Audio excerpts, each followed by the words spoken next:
I'm Matt Butt, I'm CEO of Raw, and I set up the project company. I used to be a dancer, and I was a dancer right up until maybe 20 years ago as my last performance. About 5 years ago, I thought I might return to it in some way, so that was the first incarnation of Company.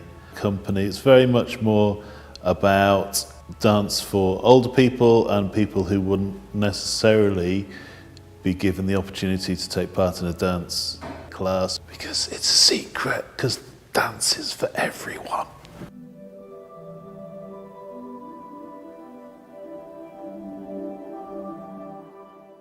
So I am Neith Champion-Shaw. I am a choreographer, movement director, performing arts is my thing, and I work cross-genre as well, so yeah.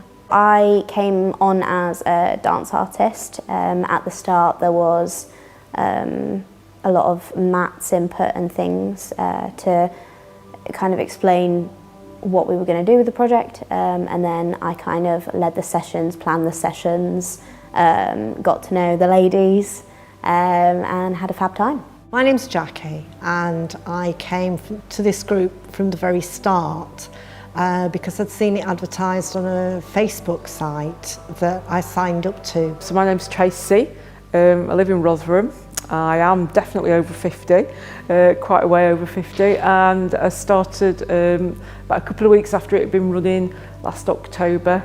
I used to dance a long time ago in doing a lot of contemporary and hadn't done anything for ages. Many years ago I used to do martial arts. I used to fight. I was a third dan black belt, and I injured my back, so I had to really rethink of what sort of fitness I should do and what I could do. At the start it was kind of a learning curve, so we kind of from previous experience I kind of just did what I would usually do in terms of planning sessions, just making sure that they're a little bit less high impact and things like that. And then as I got to know the group, and as they became sort of a stable group and kept kind of coming along, made it tailored to them. Within a couple of weeks of coming, I was so excited to see the floor when I walked in.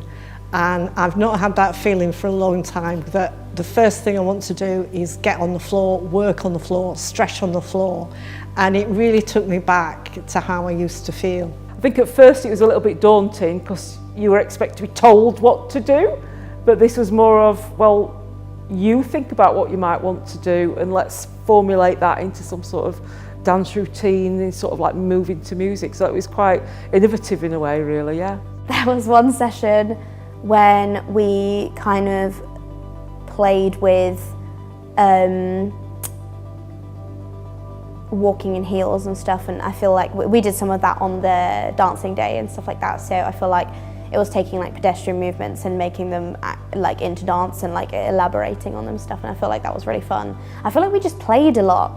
We just played a lot in the sessions and we just had fun, and I feel like that's what I'm most proud of, is that we didn't it didn't get bored, it didn't become stagnant, and it just kept evolving because we were just playing with it and we were just having a great old time.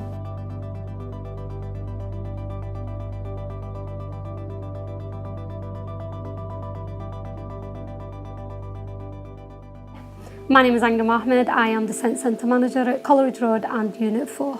And I work for Sense, which works with people with learning disability and complex need. I'm Hannah. I'm a dance artist and practitioner. I have been coming to Sense once a week to run creative dance sessions for the past few months. It's been really rewarding. Getting to know everyone and everyone's different personalities, because everyone's got such a unique individual sort of sense of self. That's been really interesting, and sort of navigating and building up relationships. When we first started, we only had 3 people who wanted to do it, Bear in mind we had like 15 people we support in the service. We had 2 services. So when it first started, it was like, I can't dance because I'm in a wheelchair, I can't dance because I've got a stick, or I can't dance because I'm a guy and therefore I don't want to dance. And it started with 3 people, and they kind of looked at it and thought, oh my God, this was fun. She tailored it around the people who are in wheelchairs so they can do it while sat. She did it at their own pace, and it was none of that, this is what a dance session should look like. It was more led and person-centered around the people we support. So Hannah, the person who led the session, kind of came in, spoke to the people we support, get to know them first, get to know what songs they like, and then did it slowly, and before you know it, we had everybody wanted to have a go. Could you just start by telling me your name? It's Caroline Hughes. Yeah, I love dancing and that, so yeah, I just love it, you know. So I sometimes get a bit,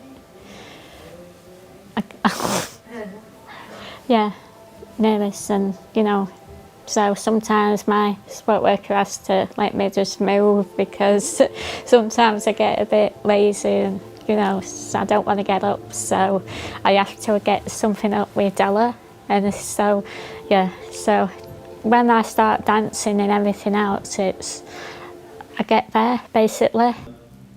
Something that's I'm very passionate about is that dance isn't just for young, able bodies. And what you get to see on stage or on screen or on your TV screen is usually young, able people performing, and that is a particular aesthetic that people enjoy watching and seeing and interpreting. But as I said earlier, I think dance is for everybody, and so what I was really looking for was not asking people to dance the way that they see young people and able bodies dancing, not to try and duplicate or replicate that, but to find a way of moving that is their aesthetic, the way that they do it. And for me, that's just as valuable as any other aesthetic, but it's just a different way of looking, a different way of moving, doesn't devalue it.